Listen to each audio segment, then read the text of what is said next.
SER Podcast. En la cadena SER, Hora 25. Javier Casal. Donald Trump se vuelve a burlar de quien fuera poco menos que su musa. Esto es de hace unos minutos. Trump reitera en conversación con la NBC que no quiere saber nada de Giorgia Meloni, que ella, la primera ministra italiana, era una gran fan, pero que ahora él no quiere hacerse fotos con ella porque no estuvo a la altura en la crisis del estrecho de Hormuz. Crisis diplomática entre Washington y Roma.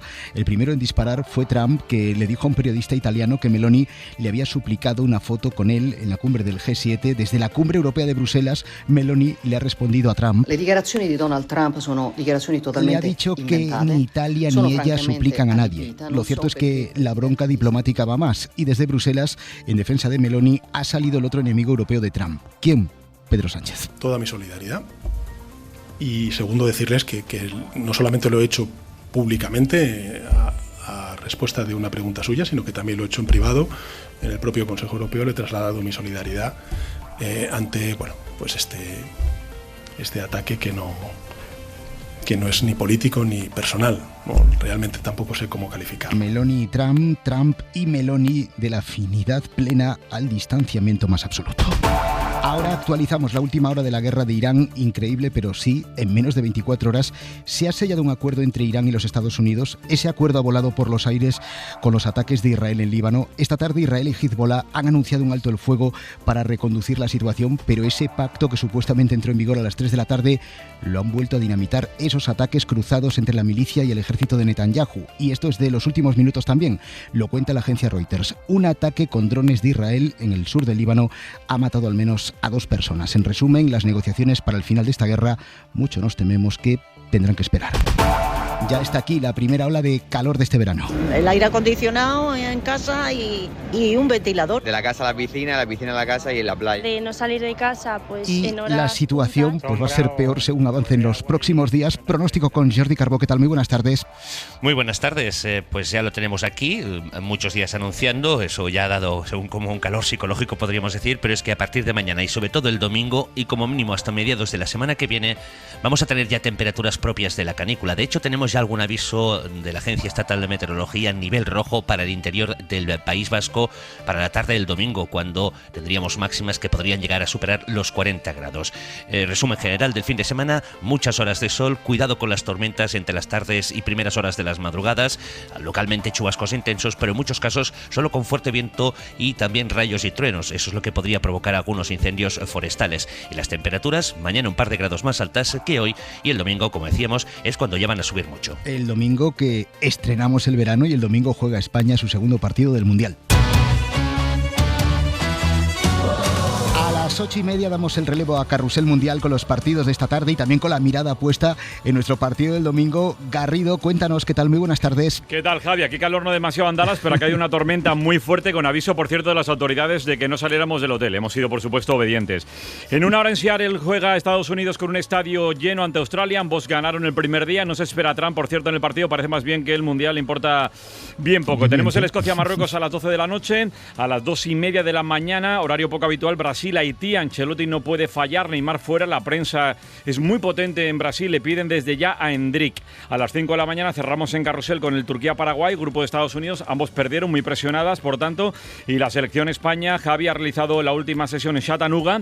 Mañana viaja a Atlanta para la final del domingo ante Arabia Saudí, con la duda de si Lamine Yamal saldrá de inicio o no. Pues hay media el relevo. Garrido, cuídate. Abrazo, Javi. Hasta ahora.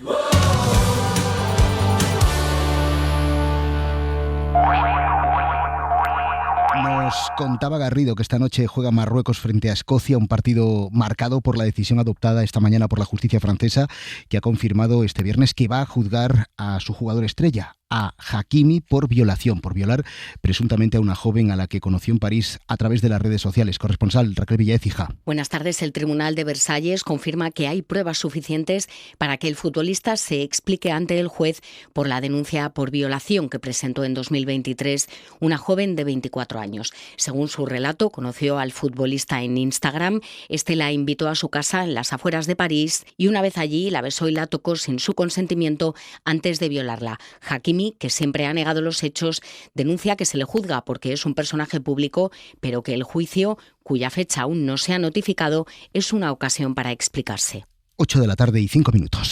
Con las negociaciones de paz entre Estados Unidos e Irán suspendidas desde esta pasada madrugada debido a los ataques de Israel sobre el Líbano, esta misma tarde Israel y Hezbollah han anunciado un alto el fuego, una tregua que debería permitir reconducir estas negociaciones de Irán que de momento entran en vía muerta. Decíamos antes que la solución de este conflicto se ha convertido en una especie de montaña rusa donde se firma un acuerdo primero y a las horas ese documento se convierte en papel mojado. Y de momento, pues ese acuerdo para la tregua en Líbano tampoco se está trasladando al terreno porque esos ataques cruzados continúan y lo decíamos al arrancar, se ha producido un ataque al sur del Líbano con un resultado de al menos 2 muertes. Ampliamos última hora, corresponsal Nuria Garrido. ¿Qué tal? Muy buenas tardes. ¿Qué tal? Muy buenas tardes. Sí, esa es la última hora. Se han registrado los 2 primeros muertos tras el anuncio de esta supuesta nueva tregua. De hecho, Al Jazeera cuenta que desde las 4 de la tarde, hora local, cuando ha entrado en vigor esta tregua, Israel ha lanzado al menos 12 ataques aéreos. Algunos de ellos sonaban así.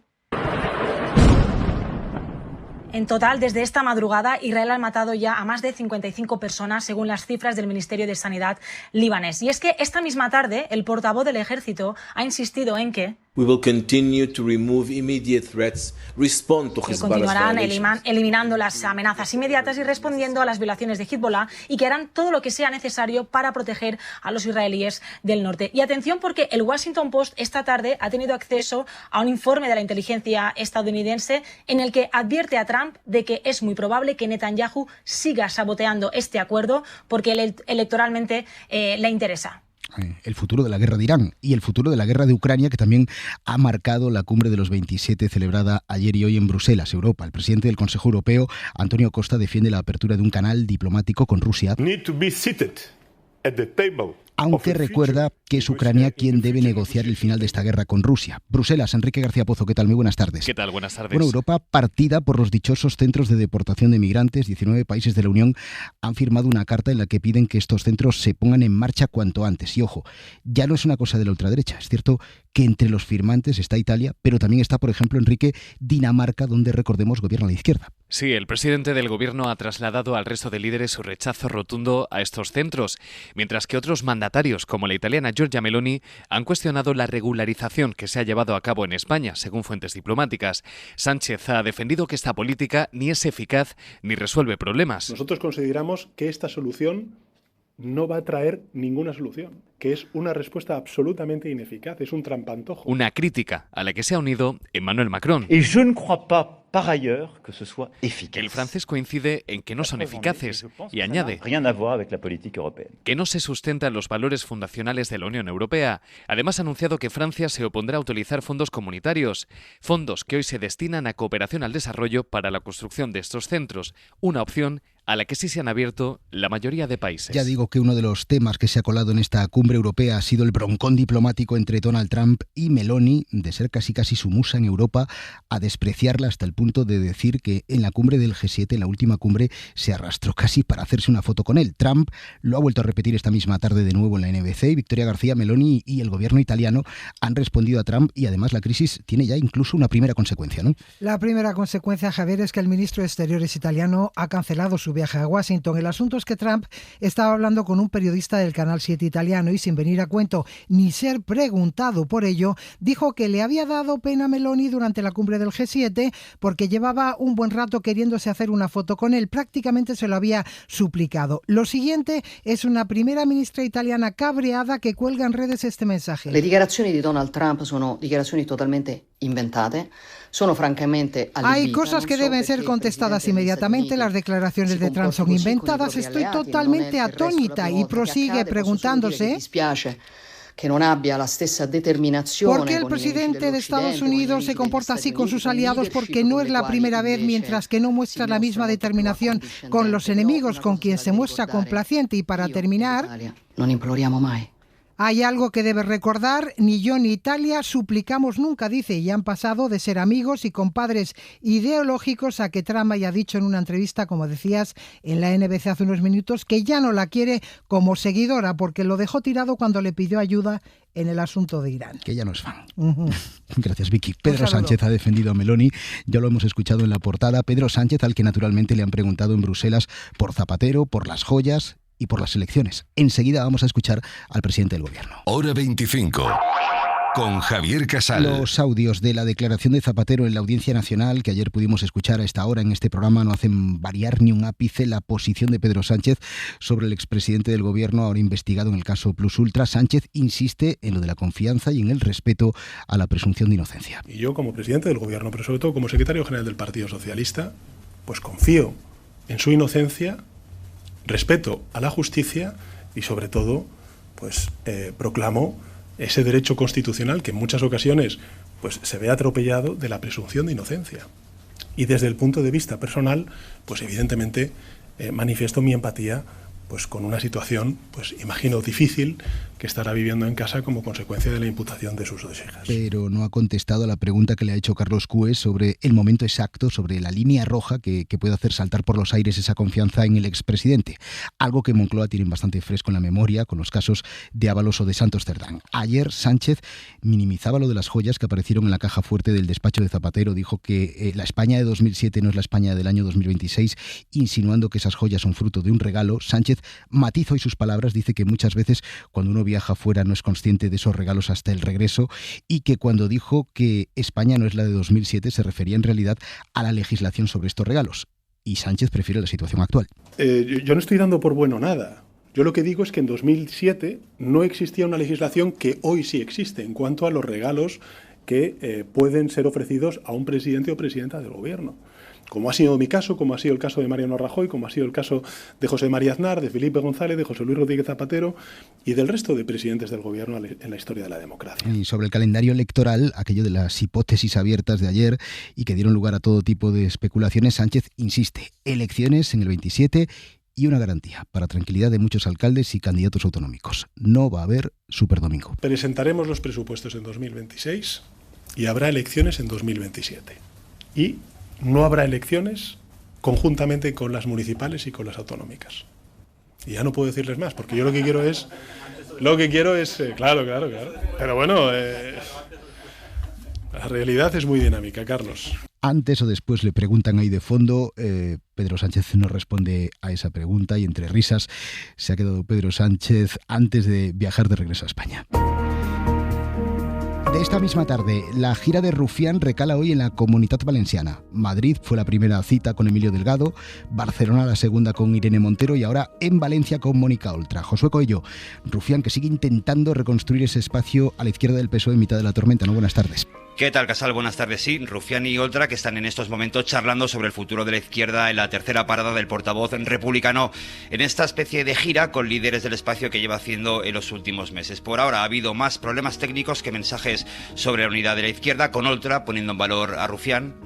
Que Gabriel lo que està fent en esta gira de Germanor, que m'agrada molt com l'has batejat, és precisament generar consciència, però no des de la por, no des d'una resistència buida, sinó des d'aquesta possibilitat que tenim, pobles alegres i combatius, de guanyar la política para la gente que més la necesita. Y con el portavoz parlamentario de Esquerra reiterando que su fórmula no pasa porque los partidos abandonen sus siglas, sino en elegir en qué provincias presentarse. I aquí no es tracta de dir-li aquí a cap partit que deixi enrere o de banda les seves sigles. No es tracta d'això, es tracta de ser intel·ligent. El acto Casal continúa en este momento con muchas críticas al expresidente Carlos Mazón y con algún que otro incidente entre problemas de sonido y el calor que está haciendo estragos entre el público. 8:15. El juez Peinado no descansa, es capaz de citar a la mujer del presidente del gobierno un sábado por la tarde o mantener el suspense hasta el infinito y más allá sobre las posibles medidas cautelares contra Begoña Gómez, que recordemos tiene pendientes desde el pasado martes. Peinado sigue manejando el calendario y hoy ha hecho el triple tirabuzón al meter el nombre de Begoña Gómez en una providencia sobre una pieza separada por unos contratos de Barrabés en los que la mujer del presidente no tenía nada que ver. Peinado, de hecho, ha tenido que rectificar ese texto. Pedro Jiménez. Otro error judicial de Juan Carlos Peinado y ya hemos perdido la cuenta. Javier, el juez abre pieza separada para investigar presuntos delitos de prevaricación y fraude a los intereses de la Unión y pide informe al fiscal. Se investiga un contrato de 4 millones de euros que Red.es adjudicó al empresario Carlos Barrabés. Esta adjudicación no cuenta con cartas de recomendación de Begoña Gómez, según fuentes jurídicas, pero aún así el instructor inicialmente ha indicado que la dirigía contra Barrabés, pero también contra ella, y luego ha tenido que corregirse a sí mismo. Esta causa tiene su origen en un recurso de Barrabés que pidió anular la investigación de este contrato que seguía abierta en la Fiscalía Europea porque Peinado le había dado carpetazo en España y le han dado la razón, pero a medias. El juez de garantías acuerda suspender las pesquisas europeas, pero le dice al juez del caso Begoña que abra pieza separada, porque cuando decidió excluirlo de la causa no contaba con un informe de la UCO que se pidió en la investigación europea y que denuncia irregularidades en el proceso de adjudicación. Este viernes el Partido Popular de Núñez Feijóo ha querido desvincularse de la investigación al novio de Ayuso, de la gestión de la presidenta de la Comunidad de Madrid. Ayer supimos que Alberto González Amador facturó 4,4 millones a Quirón durante los años 21, 22 y 23, es decir, lo facturó cuando ya estaba con Ayuso. Repito, facturó esa cantidad de 4 millones siendo pareja de Ayuso y siendo Quirón, recordemos, la empresa favorita en las concesiones sanitarias de la Comunidad de Madrid. Pero todo esto para el Partido Popular es de lo más normal. Julia Molina. La Dirección Nacional del PP vuelve a recurrir al mismo argumento para evitar hablar de las causas que rodean a la pareja de Ayuso. Estamos hablando de un caso de un particular que el particular debe aclarar en sede judicial y por lo tanto creo que no afecta en nada a la Administración de la Comunidad de Madrid. El secretario general del PP, Miguel Tellado, hablaba hoy de una situación personal pese a que los 4,4 millones que recibe Amador en los 3 primeros años junto a Díaz Ayuso provienen de Quirón, uno de los grandes operadores privados de la sanidad madrileña. En la Comunidad de Madrid prefieren hablar de Zapatero. El gobierno sociocomunista de esta nación, que cada vez que sale una noticia de imputación y de toda la corrupción que le rodea, ayer salió la imputación de las hijas de Zapatero, pues tienen que saltar con noticias, bombas de humo que además son falsas. Desviar el foco es una estrategia que también ha seguido el PP nacional. Aseguran que Sánchez busca empatar con este caso, pero que los del PSOE son escandalosos. Nada que objetar, tampoco para la consejera de Sanidad de la Comunidad de Madrid, se llama Fátima Matute. Podemos asegurar que no ha habido ningún tipo de cambio de ningún contrato desde el 2021 y desde antes, es decir, porque son contratos que vienen del año 2006 y 2010. Las cuentas están auditadas, son limpias y transparentes. Cuentas limpias, cuentas auditadas, todo bien, pero un poquito de contexto. Quien acaba de hablar, Fátima Matute, es consejera de Ayuso, es la responsable de la sanidad pública en la Comunidad de Madrid. ¿Dónde trabajó Matute durante 17 años? ¿Dónde? Pues en el Grupo Quirón. Y por cierto, para Tellado y para los que tratan de encuadrar a Amador como un simple y pobre ciudadano de a pie, al novio de Ayuso le investigan por un supuesto enriquecimiento bajo sospecha. Dinero con el que, entre otras cosas, se compró un Maserati diésel, y el famoso piso de Chamberí en el que, recordemos, vive la presidenta de la Comunidad de Madrid. Hora 25. Con Javier Casal. 8:20. En Gerena, en la provincia de Sevilla, un padre ha matado a su hija y después se ha quitado la vida. Las autoridades de momento descartan que se pueda tratar de un caso de violencia vicaria, aunque la investigación continúa abierta. El Ayuntamiento ha decretado ya 3 días de luto oficial. Radio Sevilla, Jaime Navarro. El suceso se conocía alrededor de las 2:30 de la tarde después de que la madre, profesora, llegara a casa tras su jornada laboral y descubriera los cuerpos sin vida del padre, de unos 50 años, y su hija de 20 en el interior de la vivienda familiar. Todo apunta, según fuentes de la investigación, a que el padre, que se encontraba en tratamiento por una enfermedad mental, ha apuñalado a la hija y luego se ha quitado la vida. Ninguno de los dos aparece en el sistema Biogen de seguimiento de casos de violencia machista o vicaria. El Ayuntamiento de Gerena ha decretado 3 días de luto oficial. María Tenorio, alcaldesa. Ni los servicios sociales municipales ni en el sistema de Biogen había ningún tipo ni de denuncia ni de alerta. Ahora mismo está tanto la asistenta social como el psicólogo municipal atendiendo a la familia. Y por otro lado, acabamos de mantener una junta de portavoces para decretar 3 días de luto oficial. La Guardia Civil continúa investigando las circunstancias del suceso. En el Reino Unido, cuenta atrás para el premier Starmer tras la victoria electoral y el logro de haber entrado de nuevo en el Parlamento británico. El alcalde de Manchester y principal rival de Starmer asoma ya la cabecita por el número 10 de Downing Street. Según cuenta esta tarde el Times, ya son varios los miembros de su propio gobierno que tras este resultado electoral le han trasladado a Starmer que su tiempo ya se ha acabado y que debe fijar un calendario para su salida. Corresponsal Lucas Font. Algunos ministros de Starmer consideran que su tiempo en Downing Street ha llegado a su fin y le han pedido esta misma tarde que fije una fecha para su salida, según el diario The Times, algo que facilitaría una transición de poder ordenada y evitaría un baño de sangre en las filas laboristas. Pero por ahora el primer ministro insiste en su voluntad de plantar cara a sus rivales. Si hay unas elecciones internas me presentaré y daré la cara. Como he dicho en repetidas ocasiones, no voy a dar un paso al lado, ha dicho Starmer, quien tiene previsto dedicar el fin de semana a hablar con miembros de su gobierno y con diputados de su partido para conseguir su apoyo, aunque más de una cuarta parte de su bancada ya le ha pedido públicamente su dimisión. Todo apunta a que en caso de que el líder laborista opte finalmente por aferrarse al cargo, sus rivales iniciarán un proceso interno para tratar de destituirle en los próximos días. Y al cierre, la mirada de Vidal Folk.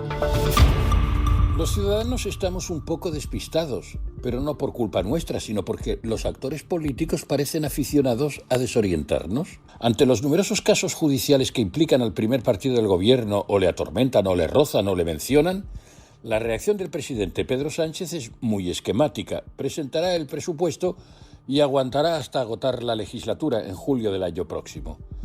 Las intenciones son diáfanas, pero no detalla ni él ni los suyos el programa para estos próximos 13 meses, ni las prioridades concretas de su actuación, ni con qué alianzas lograría aprobar las medidas necesarias, o sea, cómo lograr que todo ese tiempo sea útil para los ciudadanos, o por lo menos no inútil. El Partido Popular lo tiene más viscoso. Su consigna de echar a Sánchez, que dimitan todos, de tanto repetirse con uno u otro motivo, empieza a fatigar a buena parte del respetable.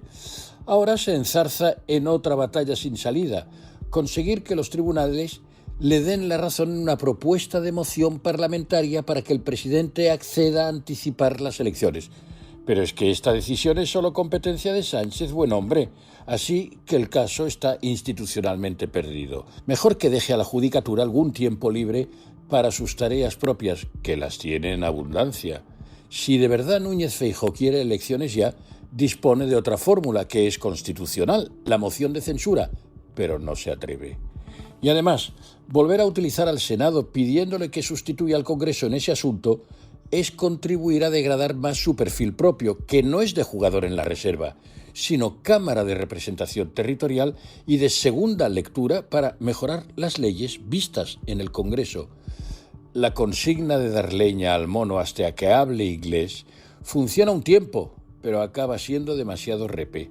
Entre otras cosas porque el mono, con perdón, o sea, Sánchez, es el único presidente de la democracia española que domina el inglés. Hora 25. Con Javier Casal. 2 chicos de 13 y 14 años han irrumpido este viernes en un aula en un instituto de Valencia armados con un cuchillo y con un bate de béisbol. Afortunadamente, la cosa no ha ido a más porque les han detenido a tiempo, aunque en el forcejeo ha resultado herida una alumna, herida leve. Radio Valencia, José Foré Romero. Según fuentes de la Guardia Civil, los 2 menores han irrumpido en el centro ubicado en la localidad de Follos, armados con un machete de 40 centímetros y un bate de béisbol. Y ahí han atacado a la menor de 13 años, provocándole lesiones leves en el cuello. La Guardia Civil y la Policía Local se han desplazado inmediatamente tras ser avisadas por personal del centro que han logrado retener a los agresores. Uno de los menores está detenido y el otro ha sido llevado con sus padres porque es inimputable al tener menos de 14 años. Ambos son residentes de una población vecina. Nuestro país sigue perdiendo fuelle para traer rodajes internacionales. Así lo piensan las principales productoras de cine y series que están reclamando mejoras fiscales y, sobre todo, menos burocracia para venir a nuestro país para rodar. Raquel García. Series como Encis, El joven Sherlock y Dune, la profecía, han elegido España para sus rodajes. Nuestro país es un destino relevante para las producciones internacionales. La inversión directa en los últimos 5 años llegó casi a los 1.000 millones de euros, pero lo cierto es que en el último ejercicio la caída ha sido muy notable. De casi 130 millones de euros en 2024 se ha pasado a 103 millones en 2025. La Asociación de Productoras Españolas Especializadas en Proyectos Internacionales alertan de la situación y reclaman actualizar nuestro marco competitivo. Peter Welter es el presidente de Profilm. En el 22 nosotros aumentamos mucho las producciones internacionales porque fue el año en el que España elevó los porcentajes y sobre todo también el máximo de gasto por capítulo en series de televisión, lo cual fue muy interesante interesante para las producciones internacionales, sobre todo por los grandes estudios. Lo que pasa es que a partir de ahí no hemos mejorado nada y nuestros vecinos y competidores pues sí han mejorado en cuanto a concepto, en cuanto a porcentajes. Y entre los principales instrumentos legales para poder hacerlo, la ley del cine que precisamente ayer echaba a andar en el Congreso. Y atentos a este hallazgo histórico en París. Todos los amantes de la música estamos de enhorabuena porque vamos a tener una nueva composición de Mozart. Se ha descubierto una partitura inédita del compositor austríaco escrita hace más de 200 años. Es una partitura que será interpretada este domingo en la capital francesa para celebrar la fiesta de la música. Miguel Galindo. Este domingo, 234 años después de la muerte de Mozart, el genio austriaco sacará nueva música. No es porque haya revivido mágicamente, sino porque una partitura inédita firmada por el compositor ha sido descubierta en la Biblioteca Nacional de Francia, en París. Son 44 páginas manuscritas por Mozart de puño y letra en 1778, precisamente el año en el que el compositor residió en París. El hallazgo ha sido revelado por la emisora France Musique y contiene 7 piezas cortas para flauta y arpa. La composición se grabó este miércoles por primera vez en la Casa de la Radio de París, pero el público no podrá escucharla hasta este domingo, cuando se interpretará en la Biblioteca Nacional de Francia para celebrar la fiesta de la música en la capital francesa. Para no perderte ningún episodio, síguenos en la aplicación o la web de la SER, Podium Podcast o tu plataforma de audio favorita.